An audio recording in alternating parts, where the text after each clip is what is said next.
If you're a small business owner looking to grow or expand your business, check out OnDeck Business Loans. OnDeck offers business loans online from $5,000 to $500,000, and their simple application process only takes 10 minutes. Unlike banks, they'll give you a decision quickly, and funding is as fast as one day. Get a free consultation with an OnDeck loan advisor. Visit ondeck.com/podcast. This podcast is part of the C-Suite Radio Network, turning the volume up on business. The key to sustainable leadership lies in the ability to thrive in uncertainty, ambiguity, and change. Grand Heron International brings you the Coaching Assistance Program, giving your employees on-demand coaching to manage through a challenging situation and arrive at a solution. Visit grandheroninternational.ca/podcast to learn more.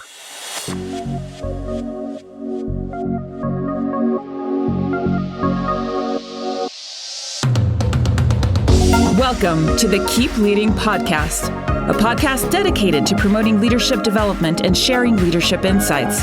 Here's your host, the Leadership Accelerator, Eddie Turner. Hello, everyone. Welcome to the Keep Leading Podcast, the podcast dedicated to leadership development and insights. I'm your host, Eddie Turner, the Leadership Accelerator. I work with leaders to accelerate performance and drive impact through the power of professional speaking, facilitation, and executive and leadership coaching. Today, I'd like to talk about being a catalyst leader. What does that mean? Are you one? To explain, I am interviewing someone who I have long been a fan of. This woman is someone I followed online and finally got a chance to meet about a year ago. She is one of the most impressive authorities on personal branding. And I have learned so much by watching her, and I have learned and been inspired to make adjustments in my own work as a professional. I'm talking about Jane Andersen. Jane Andersen is a strategic communications expert, and she's got over 20 years of experience in the area of personal branding and content creation. She's worked with over 50,000 people on building more trust and influence in their businesses and their brands. That's not all. Jane's blog was voted in the top 10 branding blogs in all of Australia, where she's based. And she's one of the top 30 branding gurus globally. She is the host of the iTunes podcast, The Jane Andersen Show, and she's interviewed experts around the world, including Seth Godin. She's been featured in Business Insider, The Today Show, Sky Business, Sydney Morning Herald, and The Age. She's the author of 7 books, including her upcoming book, Catalyst Content. I am super excited to have with me today the amazing Jane Andersen. Jane, welcome to the Keep Leading Podcast. Oh, thank you so much for having me, Eddie. I don't know if you want a job, but do you think you could come on the road with me and do every intro? You're really good at this. You've done this before. So thank you very much. I think it's a mutual admiration society today. I'm thrilled to be on here and to work with you and for your audience today. Thank you so much for having me. Well, it's a pleasure. And it's easy to get excited to talk about someone like you, Jane. And folks have to always ask this in the end, but tell us your website, Jane. Yeah, thank you. It's www.jane-andersen.com. So it's Jane hyphen, not the underscore, like the one that's on the bottom, the line that's in the middle. So jane-andersen.com. Excellent. And I'm asking that at the beginning right away because, folks, if you're sitting in front of a computer listening to this episode, I want you to go to that website. It is one of the most beautiful websites I've seen. when we're talking about branding, Jane lives her brand through and through. It's evidenced on every page. And when you meet her in person, she's a walking, living, breathing rendition of what we aspire to be as great leaders and represent ourselves in a way that's consistent with our messaging. So I want to talk about that with you, Jane. And then later on, we're going to talk about your book by the topic that we mentioned when we talked about your bio. Why is branding so important for leaders? Yeah, and it's such a great question, because I don't know about you, Eddie, and I know you do so much in the leadership space. And, I think up until now, or when I first heard about personal branding or this concept of branding, I was doing a marketing degree. I was in my second year at uni, and or we call it uni here in Australia, so university. Thank you, because I didn't know what you meant. Yeah. And I remember, I'm showing my age now, but I was in my second year of university, and this article came out that Tom Peters wrote and first coined this term around personal branding. And I think for a long time that it's kind of been this concept of, personal branding sounds like something that people do if they have too much time and money on their hands.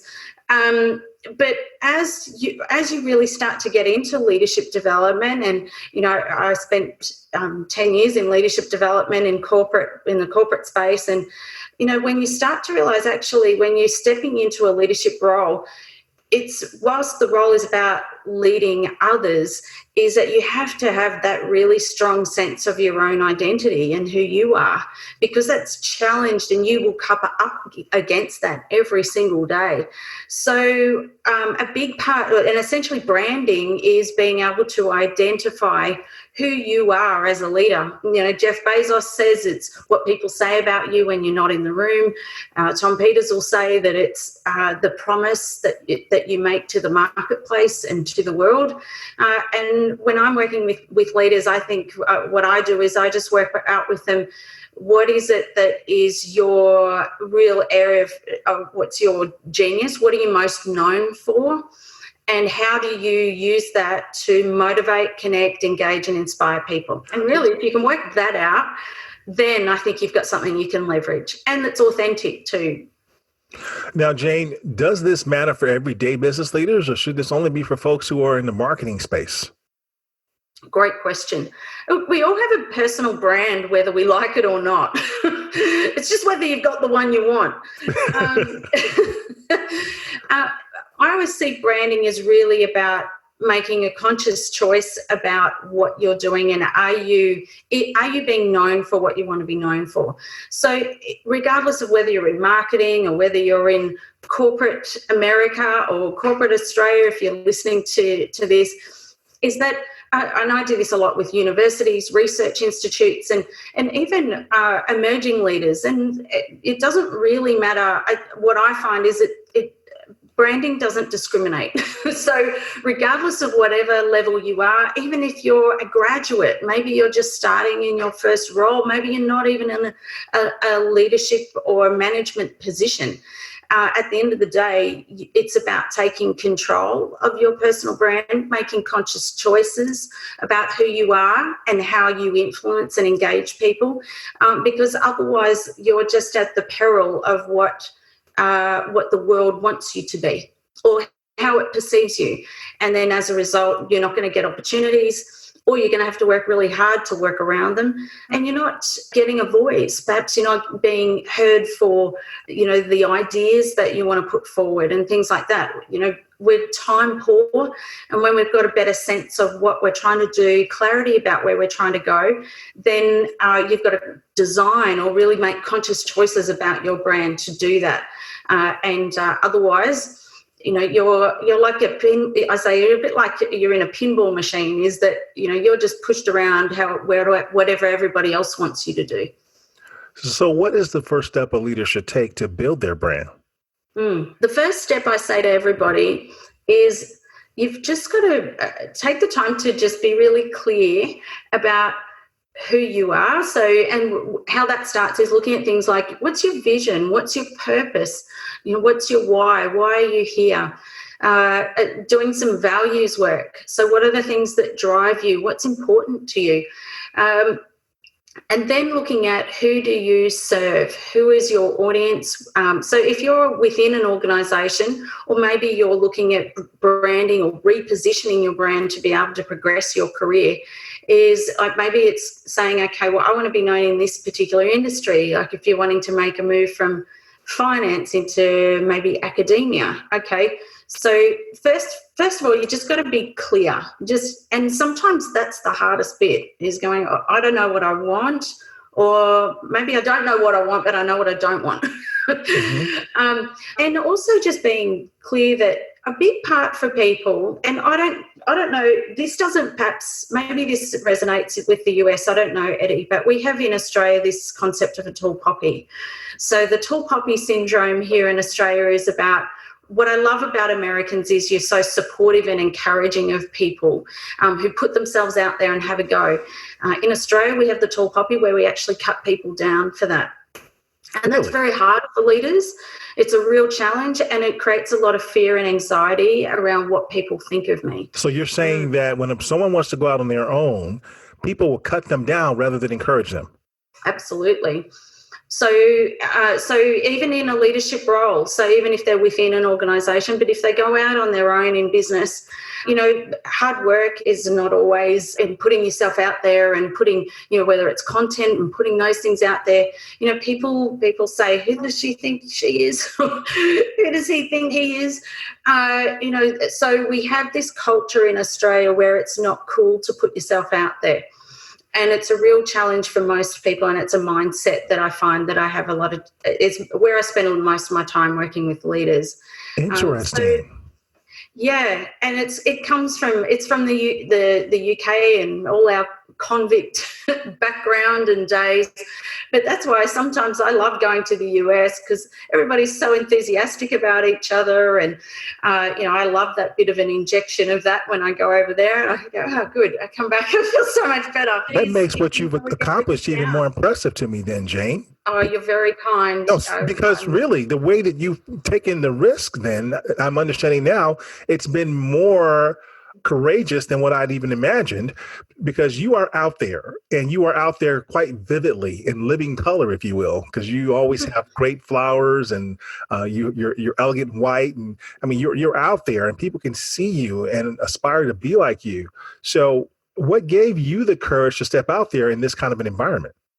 Yeah, well, I get the odd person perhaps who hasn't spent much time with me. First of all, their comments will be, "Oh, this is so easy for you. You're just like this. You were born like this." And I say, well, for those who know me well, I'm actually an introvert, and I'm not a centre of attention person. I find it very tiring. And I go, naturally, I'm not, I met you at the speakers event last year, which was terrific, but I find standing on stages is really tiring for me. And so it's not that this comes naturally to me at all. It's just I worked out a system and a way to make it work. And in a way that you can still be authentic and congruent with who you are.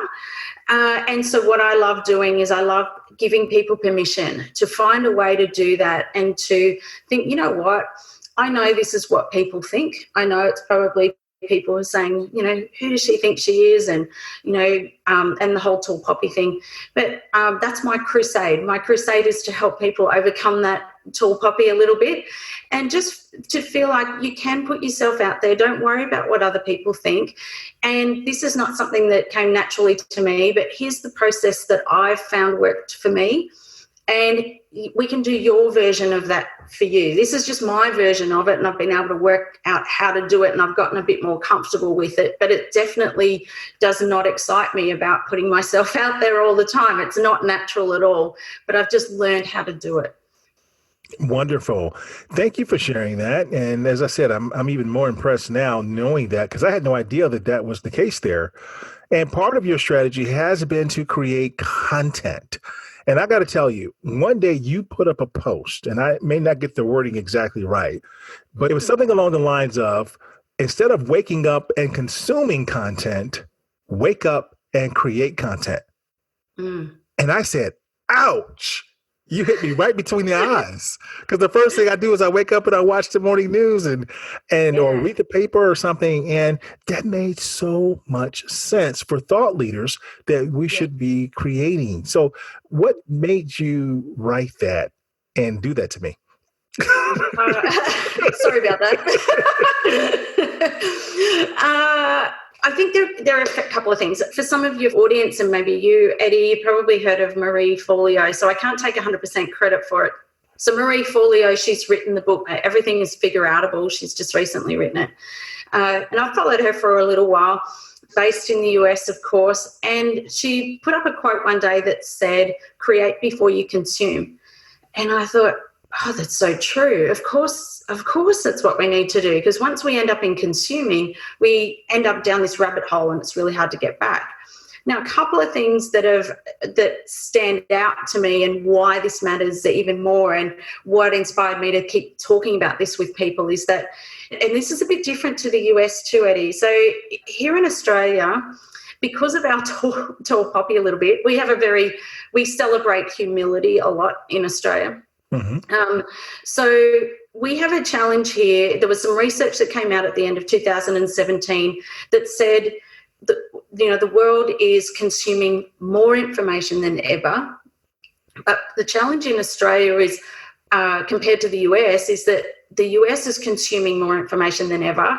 But the US market, for people who are creating content, thought leaders, experts in their field, are creating a lot of content too. So they're kind of keeping up with the trend. In Australia, though, the research said Australians are consuming more content than ever, but we're creating less. And I was like, interesting. Wow, we really are lazy. How bad is that? So, but what it is, this is the other reason with the tall poppy, it impacts on business growth. It impacts on you being able to step up and have a message and put yourself out there. But what I admire so much about Americans is that, you are able to take advantage of that platform. And I think we have a lot to learn in that space. But the other thing too is that what I found, and for you, I don't know if you found this, Eddie, but because we both work and surrounded by our colleagues and friends who are experts in their field, is that we sometimes wait for this bolt of, lightning to come along and give us this magical idea, and, and suddenly there's our thought leadership, and we wait for that moment. And the reality is that does not happen unless you've done the work. So what I really encourage people to do is chip away every day. And if you're creating before you're consuming, you're actually able to start to share, articulate, and be able to step into the problem sets that people have, the issues that you solve, and start to get your ideas out there. Because the reality is no one is going to turn up at your front door and say, can you please tell me everything you know and I'll write it all down and I'm going to publish it all for you. This is not going to happen. So you have to take control, make conscious choices about getting in control of your time. And when you get up in the morning is going, right, I'm not looking at anything. I'm not going to look at the TV. I'm not going to look at Facebook. I'm not going to do anything until I've spent half an hour, 20 minutes, 15 minutes, whatever, taking some time to get my thoughts down and start to unpack my thought leadership. Because if we don't do that, then otherwise we're doing, that's what 99% of the population are doing.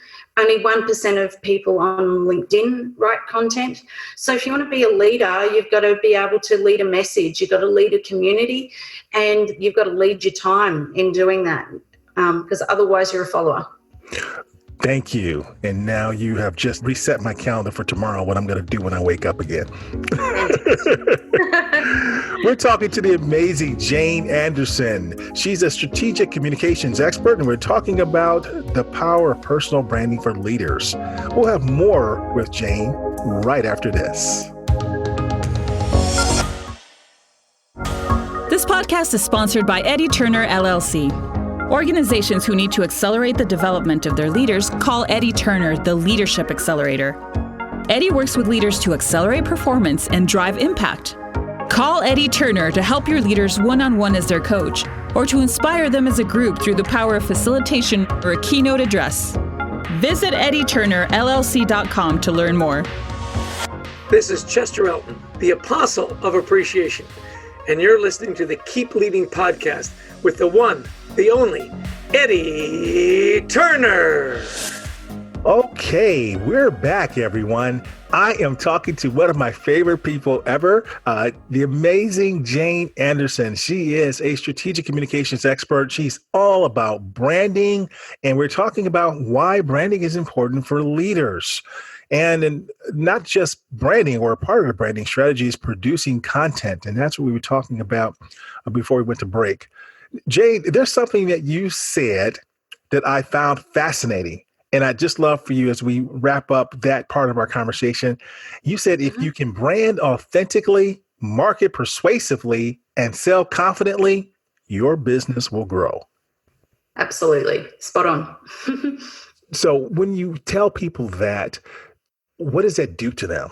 Yeah, I think what happens is, we see people who are starting out, particularly if they're making career transitions out of corporate and starting their own practices as experts. And then you see others who have already got really successful practices and they're ready to level up. And those three things, I find most people struggle sometimes to work out why their practice may not be growing or how to get started. And those three things, I find, otherwise your practice just kind of seems like this whole mishmash of all this stuff you have to do. And I find that if you can work out, you've got branding, you've got marketing, and you've got selling. And so if people are having a sales problem, then more often than not, they've actually got a marketing problem. So we have to work backwards. So if you're not selling anything, if people aren't buying anything, it generally means that the value proposition or what you're actually marketing, the customer doesn't understand how to buy that. So we have to actually, it's not necessarily that, we've got to go out and just sell and try and push harder for people. Is sometimes we have to go back and say, okay, well, you're not selling anything because the marketing and the message and things that you're trying to say or the platforms you're on actually don't match the people you're trying to sell to. And then more often than not, people will come to me for a marketing problem. So they might come to me and say, I need some help with my social media. And I say, terrific, let's have a look at that. And then I say, what's the problem? And they say, I don't know what to say. I say, okay, so you don't have a marketing problem. You actually have a branding problem. So we've got to go back again. So because if you've got a branding problem, or if you're identifying what your brand is, you know exactly who you are, your vision, your values, your purpose, your customer, what their challenges are, and how you're going to help them and the problems that you solve. So I find that it's actually knowing those three things, branding, marketing, and selling. If you know those three things, it's able to help people to diagnose really quickly where their problems might be or the blockages are, or equally where we need to amplify it a bit more to get that brand to grow. What a nice formula. I like that. Thank you for sharing that, Jane. Now, thank you. This leads into this idea of being a catalyst as a leader. Talk about how you've woven that together very nicely, and you have an upcoming book that addresses this as well. Thank you. Yeah. So this year, or into 2019, I really spent a lot of time, and still am, working with leaders in large organisations, global multinationals, and they're going through mostly transformational change.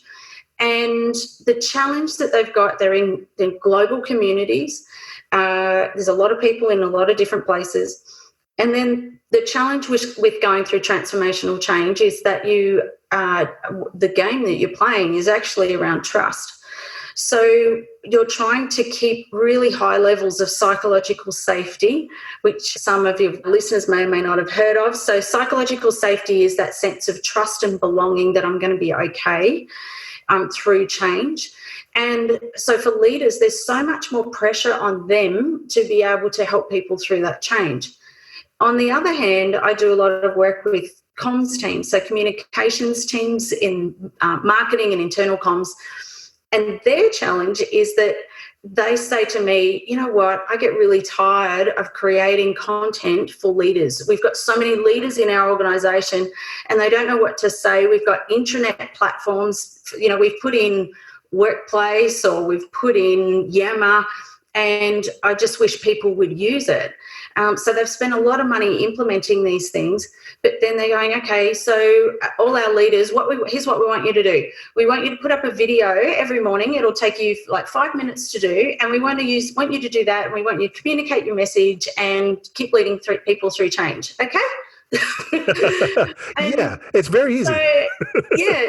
And then as a comms person, I can get back to what I'm supposed to be doing, because I'm sick of putting content on a silver platter for leaders to go out and communicate. So their challenge is they're getting pulled in a lot of directions, and they're getting frustrated with having to create so much content and feeling like I have to do this for people. I have to keep putting this on a silver platter. Mm-hmm. And so, but the impact of that is that leaders are not necessarily learning how to create their own content, and they can actually do it really well. If anything, they can sometimes do it even better.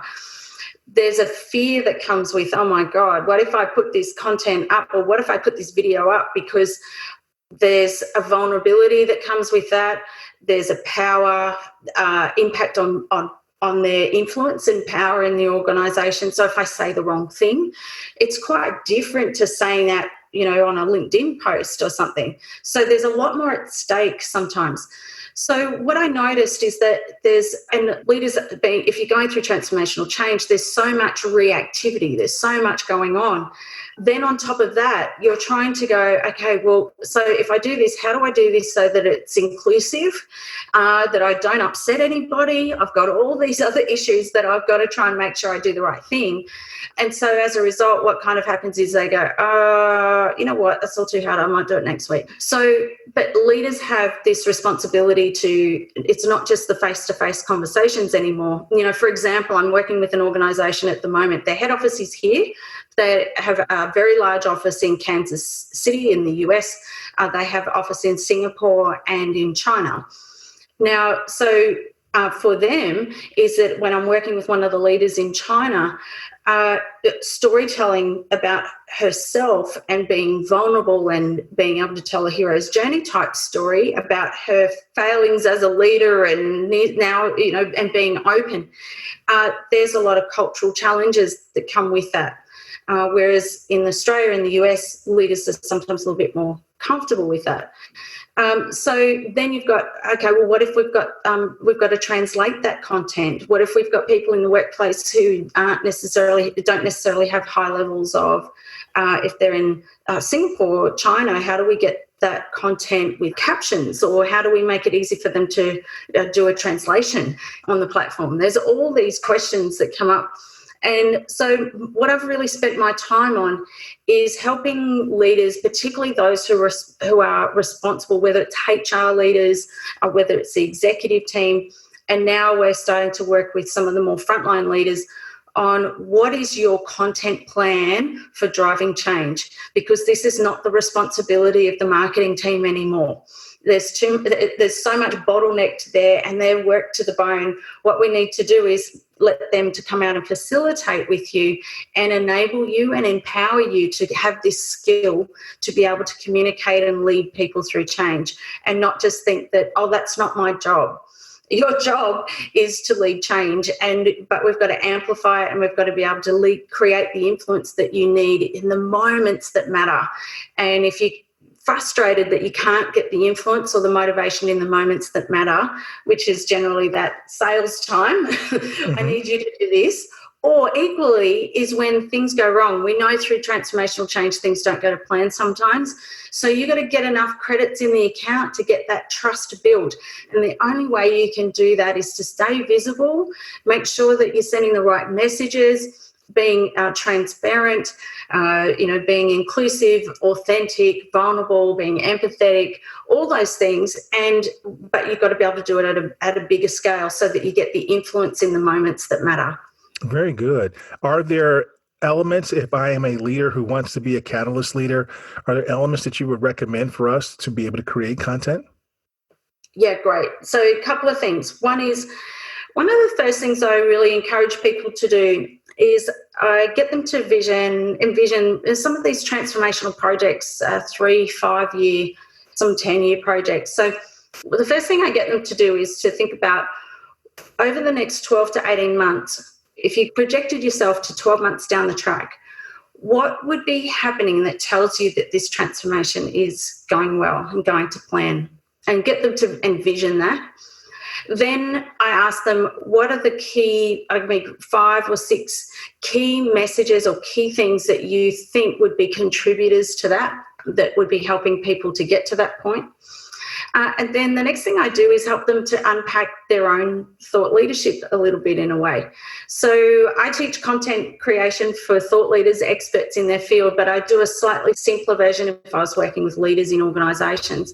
And in their case, what they do is we unpack, depending on how often that piece of content needs to go out. So it might be once a week. So we'll say, great, okay, so over the next 6 months, you need 26 messages to be going out. Or if it's monthly, then we might say, okay, well, you need six videos and 6 key messages to go out. And then what we do is I help them unpack it. So what are the stories? What are the metaphors? What's your opinion on that? What's the research behind that? And so, for example, for your listeners, as you would know, you've probably heard a lot about the fires here in Australia at the moment. And a lot of our leaders and people in our community have been affected by that. And so what I've been doing with them is, even for some of them, is unpacking some of those stories. What have they seen as leaders in their communities, or people who have been affected? How have people in their communities got through change and massive disruption? We didn't expect a fire to come through our town and wipe everything out.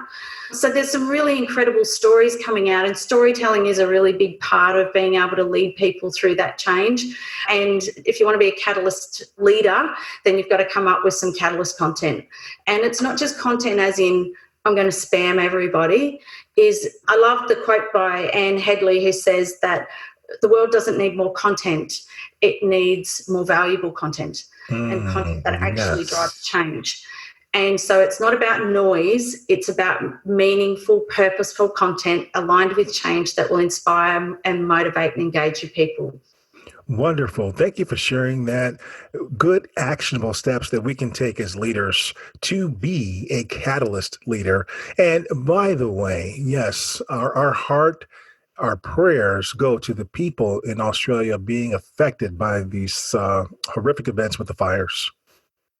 Hey, thank you. You know, I think we've seen such an incredible outpouring from so many people, celebrities, the amount of donations and things like that has just been extraordinary. So I know that every person I speak to, and there's a lot happening here in terms of philanthropy and contribution and spending time doing things to help communities get back on their feet. So I know if I could speak for people here, that how much that is so appreciated, and your thoughts and prayers are so valued. Yes, indeed. We're with you. Well, how would you summarize our conversation that we've had today, Jay? Yeah, I think today is really about why leaders need to not just be leading change, but being able to be the catalyst in that change. So I think we've had a good chat about that. We've been talking about personal branding and the value of personal brand, and how you've got one whether you like it or not. It's just whether you've got the one you want. So I think today's really been, for me, about making really conscious choices about leading change, being a leader. And if I think about it, I'm going, what better opportunity to talk about it than with someone like Eddie Turner? That just floats my boat. Thank you, Jade. Thank you. This is the Keep Leading Podcast, another Keep Leading Podcast. We like to give leaders not just the great content you gave us, but other quick thoughts or pieces of advice that they can take with them to keep leading. Is there a quote that sticks with you that you'd like to share? Yeah, my favorite, I think, of all time is the great Stephen Covey's quote, where he says, "Seek first to understand, then to be understood."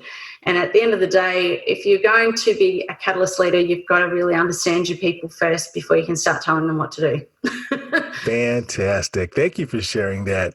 And as we said at the top of the show, we want you to go to Jane's website, connect with her on LinkedIn, Facebook, Twitter, Instagram. She's everywhere, and you will learn a lot. We're going to put the information about how to connect to Jane in the show notes, and she'll have her page on the keepleadingpodcast.com website. Check it out. Jane, thank you for being a guest on the Keep Leading podcast.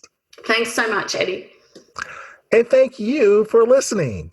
That concludes this episode, everyone. I'm Eddie Turner, the Leadership Accelerator, reminding you that leadership is not about our title or our position. Leadership is an activity. Leadership is action. It's not the case of once a leader, always a leader. It's not a garment we put on and take off. We must be a leader at our core and allow it to emanate in all we do. So, whatever you're doing, always keep leading. Thank you for listening to your host, Eddie Turner, on the Keep Leading podcast. Please remember to subscribe to the Keep Leading podcast on iTunes or wherever you listen. For more information about Eddie Turner's work, please visit eddieturnerllc.com. Thank you for listening to C-Suite Radio, turning the volume up on business.